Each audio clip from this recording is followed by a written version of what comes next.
friends आपण मानक स्वागत ओडिया टिक ऑफिसर आउ के वीडियो रे जदि आपण माने कालिया योजना किबा पीएम किसान योजना टंका पाउछंती ताहले आपण मानक पई बहुत बड़ अपडेट आसी 2024 सुधा आपण मानक एही काम करिया पड़िबो नहले आपण को मिलिबोनी कालिया योजना टंका ओ पीएम किसान योजना टंका ता सहित सरकारनकर जे कोनसी योजना रहिछि सबु योजनार लाभ आपण माने पाई परिबे नाही तबे आपण मानक सबु योजनार लाभ पाइबा को हेले कोन करिया पड़िबो एवं सरकार तरफ एने कौन अपडेट आसी आपने यही वीडियो माध्यम जानी पारे से वीडियोटी बिना स्किप शेष पर्यंत देखूँ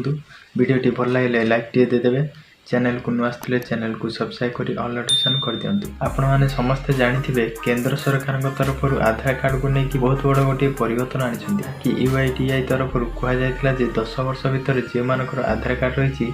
से माने किसी भी जदि परिवर्तन करना ताहले से मानको जल्दी परिवर्तन करिया पड़िबो अगर आधार कार्ड को अपडेट करिया पड़िबो ताहले से मानकर आधार कार्ड को यूआईडीआई तरफ से आधार कार्ड को बंद कर दिया जिवो जहा कि सही आधार कार्ड को अपडेट करिवार शेष तारीख थिला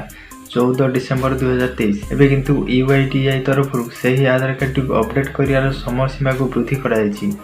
जहाँकि मार्च 14 तारीख जाए रही यही भितर जदि आपणकर जो आधार कार्ड रही से आधार कार्ड को अपडेट कर ताहले आपणकर आधार कार्ड रहिबो जदि आपणकर आधार कार्ड को अपडेट करना ताहले आपणकर आधार कार्ड सब सुविधा बंद कर दिया जाए बोली यूआईडीआई तरफ कहुई आपणकर कालिया योजना किंबा पीएम किसान योजना आपणकर सरकारनकर जे कोनसी योजना रही सबु योजनार लाभ आपणको आधार कार्ड अर्थात डीबीडी माध्यम सरकार प्रदान करथांती